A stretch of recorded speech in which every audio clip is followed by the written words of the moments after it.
Bismillahirrahmanirrahim. Walladzina yu'tuna ma ataw wa qulubuhum wajilah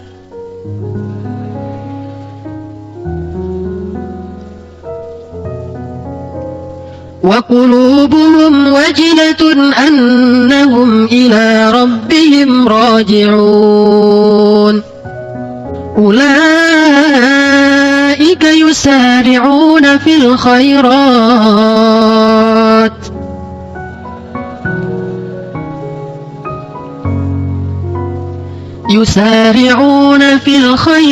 wa hum laha sabiqun. Bismillahirrahmanirrahim. Assalamualaikum warahmatullahi wabarakatuh. Allah mengatakan, wala yaghurrannakum billahil gharur, janganlah kalian diperdaya oleh syaitan yang suka memperdaya. Itu adalah kalimat yang udah jelas setelah kita membaca khutuwat-khutuwat. Tapi yang harus kita pahami, janganlah kalian mengikuti langkah-langkah syaitan. Bahasa lainnya lagi, bukan dikatakan wala tazni, janganlah kalian berzina, bukan kayak gitu ayatnya. Wala taqrabu zina, janganlah kalian mendekati zina. Allah tidak mengatakan wala ta'kul malal yatim, janganlah kalian makan harta anak yatim, tetapi dikatakan wala taqrabu malal yatim, janganlah kalian mendekati harta anak yatim. Jadi mendekati di sinilah yang disebut dengan khutuwat, langkah-langkah syaitan. Syaitan nggak akan bilang langsung kepada bersiswa, ya bersiswa, berzinalah dengan gadis itu. Tidak, nggak akan mungkin bersiswa mau. Wahai bersiswa, bunuhlah gadis itu. Tidak, nggak akan mungkin dia mau. Sama dengan kita. Wahai ustadz, berzinalah dengan muridmu. Nggak akan mau. Wahai murid, berzinalah dengan ustadzmu. Nggak akan mau. Tetapi dikatakan, jawablah BBM-nya. Bertanyalah ke ustadz itu. Salah? Nggak salah. Nggak dosa. Tetapi setelah itu nanti ada yang lebih besar lagi. Sedikit demi sedikit. Makanya bukan nggak boleh, tetapi kita harus hati-hati. Kita harus benar-benar lihat apa yang kita lakukan, sadar jangan-jangan kita sudah mulai melenceng dari jalan Allah SWT. Dan saat seperti itulah kita sudah masuk kepada khutuwat syaitan. Cuma kadang-kadang anehnya ketika kita sudah melenceng, datang lagi khutuwat lain, tazyin, dibuat indah. Jadi kita senang dengan kemelencengan kita. Ini kan bahaya. Kita senang dengan kemelencengan kita, itu yang bahaya juga. Kita menjadi hobi dengan itu, menjadi tertarik, menjadi doyan, nah ini bahaya. Ketika ini yang terjadi, mulailah kita sedikit demi sedikit mengikuti langkah syaitan. Lalu bagaimana dengan bersiswa? Setelah dia berzina, bukan hanya sekali, beberapa kali, akhirnya bersiswa ini meninggalkan ibadahnya. Tidak lagi seperti dulu yang rajin ibadah, rajin sholat, karena udah banyak dosa. Al-iman yazidu wa yanqus. Iman itu bertambah dan berkurang. Yazidu bit ta'ah wa yanqusu bil ma'siyah. Bertambah dengan ketaatan, berkurang dengan maksiat. Ketika kita melakukan dosa, maka kita akan malas ibadah, tidak khusyuk lagi, tidak lagi seperti dulu soleh. Udah malas ngaji, malas ibadah, malas zikir. Kenapa? Udah banyak dosa-dosa besar. Sehingga ma'badnya, musolanya sepi sekarang. Malam-malamnya yang dulu penuh dengan air mata dia menangis kepada Allah, sekarang tidak ada lagi orang yang berdiri sholat. Dia udah mulai sibuk dengan perempuan ini, dia selalu melakukan perbuatan dosa. Pernah gak nikah juga? Akhirnya setelah sekian lama perempuan ini hamil. Dia bilang, ya bersiswa, sesungguhnya aku mengandung anakmu. Bagaimana ini? Bersiswa panik. Seorang ahli ibadah, orang yang soleh sekarang menghamili seorang perempuan yang baik-baik, yang suci. Tiba-tiba dia harus punya anak haram. Panik, dalam kepanikan itu sekian lama, akhirnya perempuan ini melahirkan. Setelah dia melahirkan, bersiswa makin panik. Bagaimana anak ini akan dia rawat sementara dia belum menikah? Pasti ini jelas bahwa dia telah menodai perempuan itu. Akhirnya datang lagi syaitan setelah sekian lama. Syaitan ini bilang kepada bersiswa, ya bersiswa, supaya kamu bisa bertobat, supaya hidup kamu normal lagi, begini saja. Kamu bunuh bayi itu. Kamu bunuh bayinya saja. Setelah kamu bunuh bayi itu, kamu jadikan ini rahasia kalian berdua dengan si perempuan. Setelah itu, kalian hidup normal lagi. Perempuan ini normal lagi, kamu normal lagi. Tidak ada yang tahu.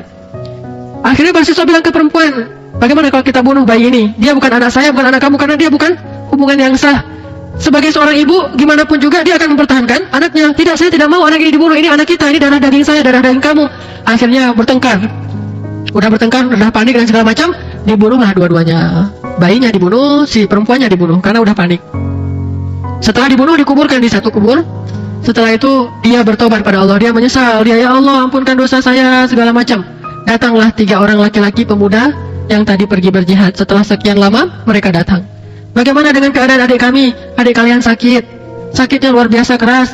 Dan saya sudah mengusahakan berbagai macam pengobatan, akhirnya dia meninggal. Mohon maaf, saya tidak bisa melakukan apa-apa. Mereka semuanya sedih. Diantarkan ke kuburannya, ini kuburannya. Baru saja beberapa hari lalu meninggal. Akhirnya mereka kembali ke rumahnya. Malamnya, saat mereka tidur, setan tadi datang ke mimpi mereka masing-masing. Datang ke mimpi si anak laki-laki yang pertama, yang kedua, yang ketiga. Mimpinya sama. Apa mimpinya? Bagaimana bersiswa itu berzina dengan adik mereka, lalu membunuh bayinya, membunuh ibunya, lalu menguburkan di situ. Jadi mimpi seperti kenyataan, dibuat oleh setan. Bukankah setan itu juga bisa mampu masuk dalam mimpi orang-orang yang banyak dosa? Orang yang mimpinya benar adalah orang yang ucapannya jujur. Kata Nabi, asdaqukum ru'ya, asdaqukum qawla. Orang yang paling benar mimpinya di antara kalian adalah orang yang paling jujur ucapannya di antara kalian. Dan siapakah orang yang paling jujur ucapannya di antara manusia? Para anbiya, kemudian orang-orang saleh di antara para sahabat. Sementara bersiswa sudah tidak jujur lagi. Anak-anak ini bukan orang-orang yang saleh, orang biasa. Makanya mimpi mereka datanglah syaitan. Kalau kita mimpi buruk, maka apa sunnah Nabi? Kita disuruh ketika bangun itu membalik tempat tidur kita atau bantal dibalik. Kemudian kita disuruh untuk meludah ludah kecil saja, bukan ludah beneran, ke arah kiri. Hati-hati kalau suaminya di sebelah kiri. Meludah ke kiri, oh namanya gue setan. Ternyata sama-sama mimpi buruk ya. Nah artinya kalau mimpi buruk memang gitu, disuruh ludah ke kiri. Tapi kalau suaminya di sebelah kiri, ya udah agak-agak geser dikit lah. Pokoknya di sebelah kiri. Terus bilang apa? A'udzubillahi minasyaitonirrajim. Karena itu kerjaan syaitan. Nah, ketika mereka ini mimpinya mimpi buruk. Tapi sama semuanya. Pas bangun dari mimpi mereka cerita, loh kenapa mimpi kita kok sama? Ini jangan-jangan benar nih. Ayo kita cek. Pergilah ke kuburan tadi, digali, ternyata benar. Adik mereka itu meninggal bukan secara normal. Ada bayinya, terus masih ada bekas-bekas darah. Akhirnya Bang Siso diadukanlah ke hakim. Setelah diselidiki, Bang Siso benar-benar bersalah dan akhirnya dia mengakui kesalahannya. Sekarang Bang Siso siap untuk menerima hukuman mati. Akan dipancung karena telah berzina dan membunuh lagi. Ketika Bang Siso hari dia mau dieksekusi, malamnya dari penjara, besoknya mau dieksekusi, mau dipotong kepalanya, dipenggal. Saat mau dipenggal, orang kalau mau dipenggal gimana kan lemes ya? Gak tahu Ustaz, saya belum pernah. Kan pernah lihat orang dipenggal? Pernah ya? Pak Tatang pernah lihat? Saya pernah lihat orang gimana dipenggal. Itu lemesnya luar biasa. Gimana gak lemes? Bentar lagi mau mati, tahu lagi mau mati kan lemes banget. Kalau mau tahu orang dipenggal, pergi ke Jeddah. Di Jeddah itu ada namanya Masjid Qisas. Nah di situ coba pergi hari Jumat. Pada hari Jumat di Masjid Qisas itu biasanya ada pemenggalan. Saya pernah ada cerita teman-teman di sana itu orang Indonesia TKI. Karena ramai banget yang nonton, setelah selesai sholat Jumat mau dipenggal, akhirnya dia naiknya di atas pohon, nontonnya di atas pohon gitu, ngelihat yang mau dipenggal. Pas selesai dipenggal, kepalanya jatuh ke dalam ember gitu, yang di atas pohon juga jatuh. Kenapa? Nggak kuat ngelihat pemenggalan, jatuh dia. Akhirnya ambulannya bawa 2 orang, satu yang udah dipenggal, satu lagi jatuh dari pohon. Orang Indonesia gitu loh. Jatuh dari pohon gara-gara ngelihat pemenggalan, kan ngeri tuh dipenggal. Nah dia lemas sekali, udah pasrah, udah gimana hidup saya. Bukan cuma dipenggal yang dia takutkan, bagaimana setelah dipenggal di akhiratnya. Dia udah berzina, membunuh, berbohong, banyak dosa yang dia lakukan. Pasti hancur saya sudah di akhirat nanti, gimana nih? Saya udah gak punya waktu lagi bertobat, memperbaiki diri, mau sholat lagi setelah 70 tahun. Datang lagi setan kepada dia. Ya Barsiso, kamu udah mengikuti langkah-langkah saya. Saya adalah setan yang dulu menggoda kamu dari awal mau menerima perempuan itu di rumah kamu. Sampai akhirnya kamu berzina, sampai akhirnya kamu membunuh, sampai akhirnya kamu mau dipenggal seperti sekarang. Kamu gak bisa selamat. Kalau kamu mau selamat, aku bisa bantu kamu melepaskan ikatan ini. Kamu bisa lari, kamu bisa bersembunyi, tapi dengan satu syarat. Tunduklah kepadaku. Sekali saja kamu tunduk, aku akan tolong kamu. Apa sifat dari setan? Kadzab, pendusta. Makanya kalau ada orang kerasukan, kalau dia ngomong macam-macam, jangan dipercaya. Kita malah tanya, besok yang keluar nomor berapa? Tanya ke orang kerasukan. Sifat dari syaitan itu kadzab, pendusta besar. Pernah lihat orang diruqyah? Apa yang dia katakan ketika dia hilang kesadaran? Si fulan itu ternyata gini. Teman saya ini ternyata gitu kan gitu ya? Itu semuanya dusta semuanya, jangan didengar. Oh benar, ternyata dia gitu. Kata siapa? Kata ini pas lagi dia hilang kesadaran. Orang hilang kesadaran didengar. Atau orang yang sedang dihipnotis. Nah, katanya dihipnotis. Kalau benar-benar itu terjadi bukan dengan trik, dengan sihir, sehingga dia hilang kesadaran, jangan dengarkan kata-kata dia, bohong semuanya. Kita malah senang acara kayak gini. Di TV jadi ratingnya tinggi orang yang dihipnotis karena kata-katanya oh ternyata habislah kita udah tahu itu fitnah, kita percaya pula sehingga kita mempercayai fitnah, bukan cuma gibah, fitnah. Kalaupun itu salah, kalaupun benar itu gibah, nggak ada celah yang baik. Kalau itu benar itu gibah, kalau itu salah itu fitnah. Maka ngapain kita dengar? oh ternyata si artis ini begini, oh ternyata pacar saya begini, oh ternyata teman saya begini, oh ternyata, semua ini kalau nggak gibah fitnah, tapi lebih besarnya fitnah karena sifatnya syaitan itu kadzab, pendusta. Makanya syaitan ini mengatakan, sujud kepada saya akan tolong kamu selamat dari sini, sebagaimana saya pernah membuat kamu celaka, saya juga bisa menyelamatkan kamu. Setelah itu kamu bisa bertaubat. Sujudlah dia. Saat sujudlah itu dipenggal, matilah dia dalam keadaan syirik kepada Allah SWT, sebesar-besar dosa. Kita ambil pelajaran saja, bukan untuk mengkritisi kisah, karena kisah itu juga sudah terjadi. Ngapain kita kritisi ya? Kita ambil pelajaran saja bahwa orang yang beriman itu adalah orang yang selalu dalam keadaan waspada, hati-hati. Orang yang selalu dalam keadaan masih khawatir.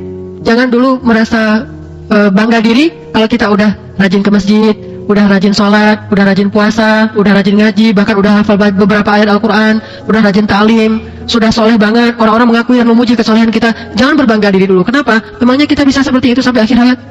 Siapa yang tahu akhir hayat kita? Bukankah Nabi SAW bersabda, ada seorang hamba yang sepanjang hidupnya melakukan kebaikan sampai jaraknya dengan surga itu cuma sehasta saja, segini jaraknya dengan surga, kayak gini nih.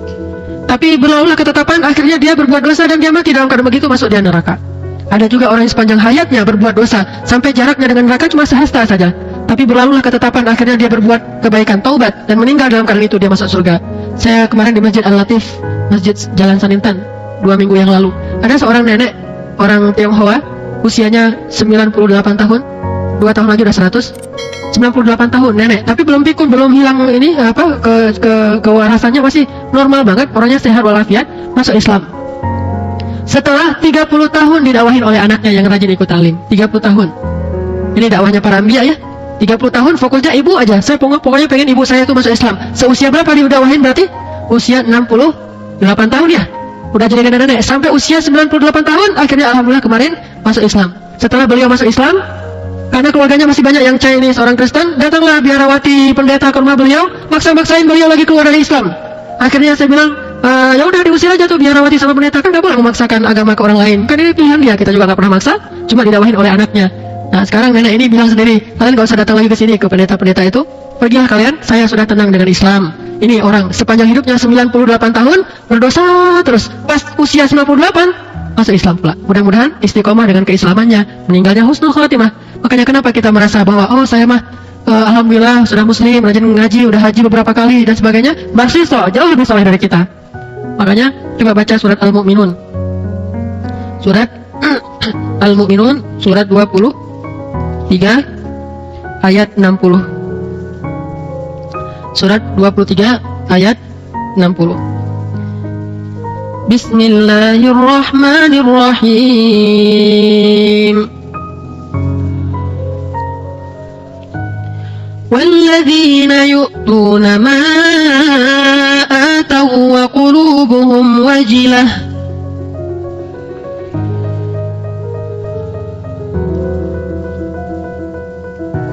وقلوبهم وجلة أنهم إلى ربهم راجعون.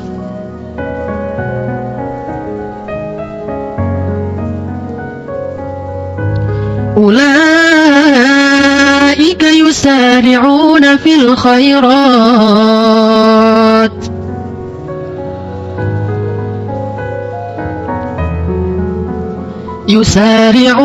في الخيرات وهم لها سابقون.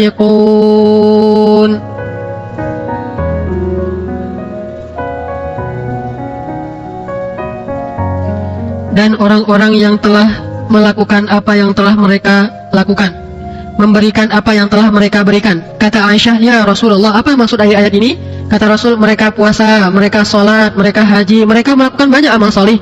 Wa qulubuhum wajilah, tetapi hati mereka masih tetap takut. Udah banyak amal, masih merasa takut bahwa mereka akan kembali kepada Rabb mereka. Mereka itulah orang-orang yang bersegera kepada kebaikan, dan mereka pula yang akan bersegera mendapatkan balasannya. Siapa mereka? Mereka adalah nama surat ini, orang-orang yang beriman, Al-Mu'minun. Jadi ciri orang beriman bukan orang yang merasa bangga dengan amalnya. Fala tuzakku anfusakum huwa a'lamu biman ittaqa. Janganlah kalian menganggap diri kalian suci. Tapi jangan pula kita menganggap orang lain itu kotor. Ini salah paham di Indonesia tuh kayak gitu tuh. Ketika khatib bilang, janganlah kalian menganggap diri kalian suci, tidak ada yang suci dari dosa. Terus kita menyimpulkan, oh dia juga belum tentu suci. Si fulan juga yang rajin salat belum tentu suci. Enggak, bukan ke orang lain, kepada diri kita ke orang lain, kita pakai rumusnya husnuzon dan nahkum bizawahir. Orang Indonesia karena mungkin kita belajarnya itu acak-acakan, nggak teratur belajaran dari SD, SMP. Kita belajarnya itu dengan tausiah. Itu bukan belajar agama. Itu refresh iman, memperbaharui iman. Kalau mau belajar agama nggak kayak gitu caranya. Taati ke guru, belajar satu demi satu hal. Tapi karena kita ngambil nyopot gini, nyomot dari beberapa tempat, akhirnya salah paham. Kalau ke orang lain, kita pakainya husnuzon, nahkum bizawahir. Apa arti nahkum bizawahir? Kita berhukum dengan yang tampak saja. Kalau tampaknya dia belum rajin ke masjid, ya udah dia orang soleh.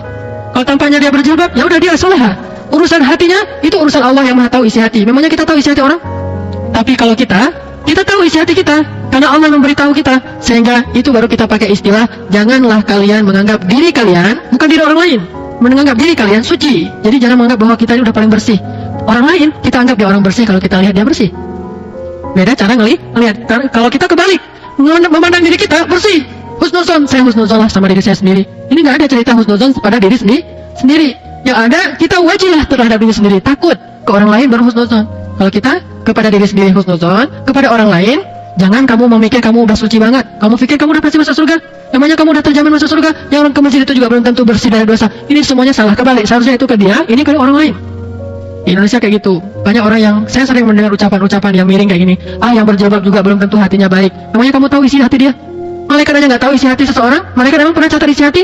Nggak ada cerita malaikat mencatat isi hati yang ada. Malaikat mencatat yang tampak saja. Isi hati yang tahu cuma Allah. Alimum bidatis sudur. Orang sholat, riak dan gak riak yang tahu siapa? Cuma Allah yang tahu. Kemudian orang itu, malaikat aja nggak tahu. Malaikat catat dia sholat. Kata Allah, buang pahala sholatnya. Kenapa ya Allah? Riak. Allah yang tahu. Makanya tugas malaikat mencatat. Tugas Allah menghisap, menghitung mana yang baik, mana yang buruk. Malaikat nggak pernah menghisap, nggak bisa menghisap. Bisanya mencatat. Allah yang maha menghisap. Innallaha sari'ul hisab, maha cepat dalam menghisap. Makanya balik kepada ini, orang mukmin itu orang yang udah banyak beramal tapi masih khawatir. Apa yang dia khawatirkan? Satu, jangan-jangan amal saya ini belum sempurna seperti contoh Rasul sehingga tidak diterima. Atau kita khawatir jangan-jangan nanti suatu saat saya malah bangga dengan amal ini sehingga saya jadi riya. Riya hapus semua amal. Atau jangan-jangan nanti saya nggak bisa istiqomah, saya ada masalah nanti nggak bisa istiqomah. Atau banyak sehingga kita nggak perlu merasa berpuas diri dulu, berbangga diri dulu. Harusnya kita wajilah, ya Allah maafkan saya. Kan doa orang setelah beribadah itu apa? Rabbana la tu'akhidna in nasina aw akhtana. Ya Allah, ampunkanlah dosa saya. Janganlah Engkau marah jika saya salah, jika kami keliru, jika kami lupa. Itu doa orang yang sudah beribadah, bukan doa orang bermaksiat. Kalau orang sudah bermaksiat, doanya Rabbana zalamna anfusana. Itu kalau habis berbuat dosa. Tapi kalau habis berbuat kesalehan, doanya Rabbana la tu'akhidna in nasina. Sama-sama minta ampun, cuma beda redaksinya. Itu doa adalah doanya orang-orang beriman. Amanar Rasul. Orang-orang beriman mengatakan sami'na wa ata'na ghufranaka rabbana. Masih minta ampun. Makanya nggak ada di antara kita yang di sini yang sudah mendapatkan jaminan surga seperti para sahabat ahli Badar, ahli perjanjian Hudaybiyah, Bai'atul Ridwan. Mereka udah dijamin surga. Itu aja masih khawatir. Bagaimana dengan kita yang tidak dapat jaminan surga? Kenapa kita tidak khawatir? Semuanya bisa saja berubah. Saya dulu di pesantren kenal teman adik kelas saya. Itu tukang azan, tukang doa. Kalau sholat, dia selalu yang azan. Kenapa? Saking solehnya. Pokoknya musola kita di pesantren, dia terus yang azan. Dia yang paling awal datang ke masjid. Malam dia yang bangunin yang lain. Soleh banget. Kalau ada acara, dia yang disuruh berdoa karena terkenal solehnya. Apa yang terjadi pas saya lihat di Facebook terakhir ini? Setelah sekian lama kita nggak saling ketemu, pas ketemu di Facebook, ininya udah tatoan semuanya, udah pakai kalung, udah kayak hewan pakai kalung yang apa tuh, yang besar tuh. Terus udah gini, fotonya, Masya Allah, ini orang dulunya soleh banget, nggak ada yang nyangka, berubah. Ada satu lagi, kalau sholat nggak pernah wudu. Saking bangganya sholat itu nggak pernah wudu. Yang tahu dia nggak pernah wudu siapa? Teman-temannya. Ustaz nggak ada yang tahu. Dia sholat nggak pernah wudu tuh, terkenal. Terus juga suka ngebut-ngebutan anak-anak geng klub motor gitu, bukan geng motor, klub motor. Terus juga dia pacaran aja kerjaannya, ganggu-ganggu cewek. Pokoknya bandel aja. Pas lihat di Facebooknya, ininya udah hitam. Ahli ibadah ininya udah hitam. Terus janggutnya udah panjang. Pas cari-cari tahu, ternyata udah ikut tabligh. Udah ikut jamaah tabligh khuruj 3 hari, 40 hari, 4 bulan, India, Pakistan, Bangladesh, Thailand, segala macam. Masya Allah, semuanya bisa berubah. Bagaimana dengan kita yang hari ini? Bisa jadi orang yang paling soleh di antara kita bukan yang berbicara, tetapi yang beramal. Yang berbicara belum tentu soleh, yang mendengar juga belum tentu soleh, tapi yang beramal di antara kita yang soleh. Makanya udahlah, nggak usah kita merasa aman dulu sampai akhir hayat kita bisa mengatakan la ilaha illallah, baru aman. Aman itu nanti di akhirat. Di dunia belum tentu aman. Hati-hati dengan langkah-langkah syaitan. Makanya kita tutupi nih semua pintu-pintu syaitan. Mana aja pintu syaitan? Tadi salah satunya adalah dosa kecil, itu pintu syaitan masuk. Bukan dosa besar. Kalau dosa besar bukan pintu setan, emang kerjaan setan. Pintunya supaya bisa sampai ke dosa besar, dosa kecil. Hati-hati dengan dosa kecil, jangan remehkan. Kalau kita udah meremehkan, berarti udah masuk tasghir. Dua, apalagi pintu setan? Hal-hal yang menarik, tetapi tidak boleh. Hal-hal yang menarik, kan banyak hal yang menarik. Kalau sekarang bagi anak-anak muda yang menarik apa? Musik. Musik, kalau musiknya masih islami, motivasi, nasyid, masih ikhtilaf lah di antara ulama. Ada yang membolehkan, ada yang tidak membolehkan, Allahu a'lam. Katakanlah masih mending lah. Bagaimana dengan musik-musik yang udah percintaan, terus pelan-pelan sampai kepada cinta semalam, terus joget ini joget itu, terus ada joget. Ini semuanya dosa. Udah bukan dosa kecil lagi, ini udah dosa besar. Apalagi melihat perempuan berjoget-joget, jelas dosa besar. Bagaimana sholatnya akan khusyuk? Bagaimana akan menghafal Quran? Bagaimana akan ikut ta'lim dan berkesan dengan ilmu? Enggak bisa. Kenapa? Al-ilmu nurun wa nurullah la yu'ta lil 'asi. Ilmu itu cahaya, dan cahaya Allah itu tidak diberikan kepada pendosa. Hal-hal yang menarik itu pintu setan. Terus apalagi? Marah itu pintu setan. Makanya kenapa terjadi pembunuhan? Karena marah, kan? Kalau kamu bisa tidak marah, maka tahanlah marah. Karena menahan amarah itu sifat orang yang bertakwa. Wal kadhiminal ghaidh wal 'afina 'anil nas. Makanya Indonesia ini kita termasuk bangsa yang pemarah. Buktinya, pembunuhan yang paling sadis di antara pembunuhan negara-negara di antara negara muslim, pembunuhan di negara Indonesia itu paling sadis. Sehingga ketika terjadi pembunuhan seorang mahasiswa Al-Azhar dari Malaysia di Mesir, polisi Mesir nggak nyari orang Mesir. Dia langsung nyari, ini pasti kerjaan orang Indonesia nih. Kan dia punya ilmu kriminal ya.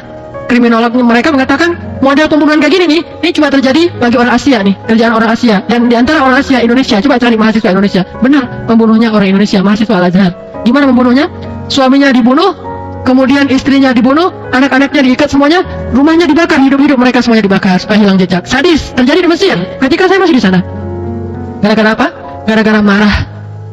Minta pinjam uang, nggak dikasih, akhirnya debat, terus segala macam, marah, akhirnya ngambil pisau, tusuk, meninggal suaminya, istrinya keluar dari kamar, kan apartemen kalau di Mesir mah, keluar dari kamar, menjerit karena suaminya udah bersimbah darah, karena panik, istrinya juga ditusuk, meninggal, anaknya 3 orang menjerit di dalam kamar, nggak berani keluar, akhirnya diikat anaknya, pintunya digembok, dikunci, setelah itu rumahnya dikasih minyak, dibakar, semuanya meninggal, satu keluarga besar, orang Malaysia. Saat itu kita malu sekali orang-orang Indonesia.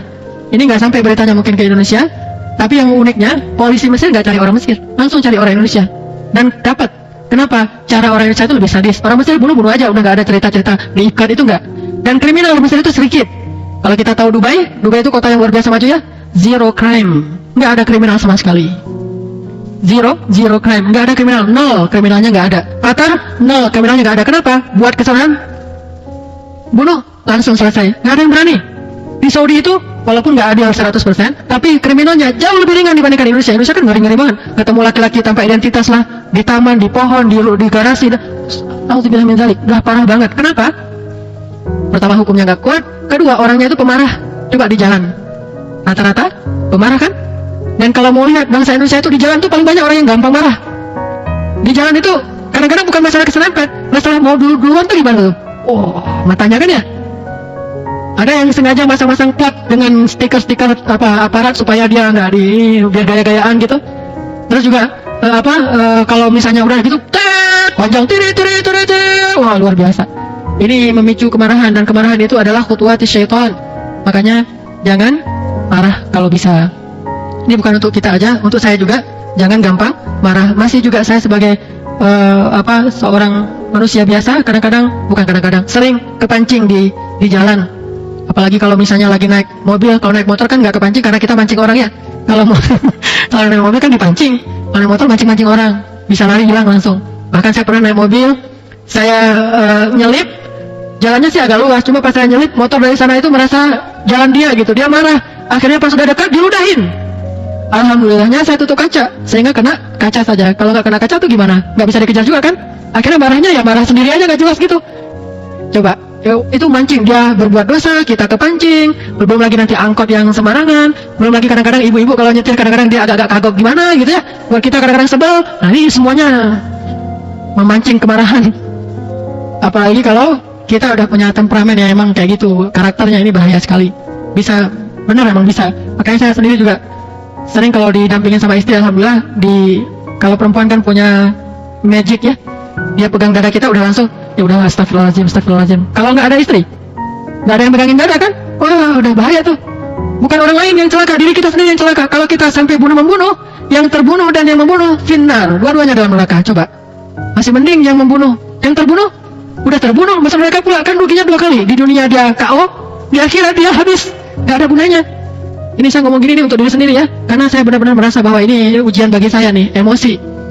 Mungkin kebanyakan makan kambing, jadi makanya sekarang makan sayur, makan buah, pagi-pagi wortel. Ya enggak, saya karena suka kambing nih. Kalau pergi ke kemarin saya dapat ini dari Pak Tatang, katanya di Arab itu, di Mekah itu ada kambing misfalah ya Pak Tatang ya. Saya pas umur cari mana kambing misfalah, pergi ke misfalah.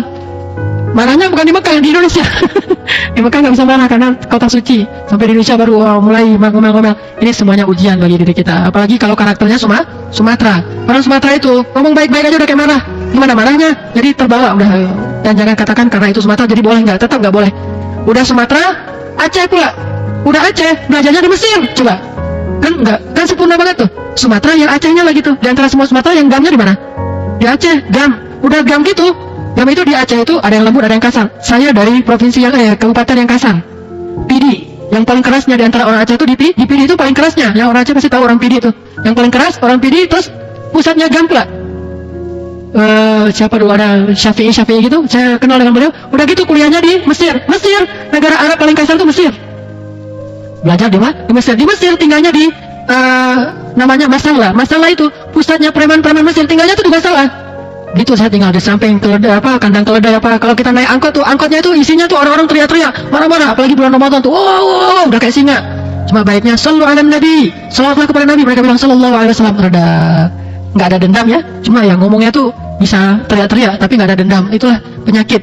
Kadang marah itulah yang membuat kita berbuat dosa besar. Makanya tutupilah semua pintu-pintu, terutama dosa kecil. Terakhir saya tutup dengan kata-kata seorang sahabat namanya Ka'ab bin Malik. Beliau mengatakan, sungguh kalian menganggap suatu dosa hanya sehelai rambut, padahal dulu kami menganggapnya termasuk al-mubiqat. Mubiqat itu dosa yang mencelakakan. Dosa yang mencelakakan itu membunuh, berzina, riba, itu dosa mubiqat. Tapi kalian menganggap dosa-dosa itu semua sehelai rambut, padahal itu mubiqat. Gibah kalian anggap sehelai rambut, padahal itu mubiqat. Fitnah, mubiqat. Mendengar musik-musik yang haram, mubiqat. Tapi kalian menganggapnya hanya sehelai rambut. Itulah bedanya kita dengan para sahabat. Mudah-mudahan kita bisa terbebas dari waswasus syaitan alladzi yuwaswisu fi sudurin nas, dengan cara menghambat semua khutwat langkah-langkah syaitan. Kita amalkan itu baru ilmu. Kalau belum diamalkan bukan ilmu, wawasan. Saqafah. Baru kita amalkan, setelah diamalkan baru dia menjadi ilmu. Mudah-mudahan apa yang kita dengar malam ini tidak sekedar menjadi tamattu akli, wawasan yang kita bersenang-senang dengannya, tapi bisa menjadi ilmu dan hikmah yang bisa kita amalkan dan kita sebarkan kepada yang lain. Amin ya rabbal alamin. Mari kita istiqomah belajar, terus menggali, terus membaca, terus mentafakuri dan mentadaburi. Mudah-mudahan Allah menerima amal kita hingga akhir hayat kita. Mari kita tutup dengan doa kafaratul majlis. Subhanakallahumma wa bihamdika, asyhadu an la ilaha illa anta, astaghfiruka wa atubu ilaik. Assalamualaikum warahmatullahi wabarakatuh.